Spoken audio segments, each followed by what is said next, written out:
উজান থেকে আসা পাহাড়ি ঢল এবং বৃষ্টির পানিতে হবিগঞ্জের চুনারুঘাট উপজেলায় বন্যা পরিস্থিতির অবনতি হয়েছে। খোয়াই নদীর পানি বিপদসীমার উপর দিয়ে প্রবাহিত হওয়ায় প্লাবিত হচ্ছে নতুন নতুন গ্রাম।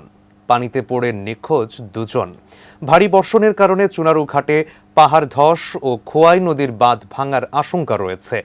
শহরের মাছুলিয়া পয়েন্টে পানি বিপদসীমার 190 সেন্টিমিটার উপর দিয়ে প্রবাহিত হচ্ছে। এদিকে চুনারুঘাটের সীমান্তবর্তী বাল্লা পয়েন্টে খোয়াই নদীতে পানির উচ্চতা 279 সেন্টিমিটার।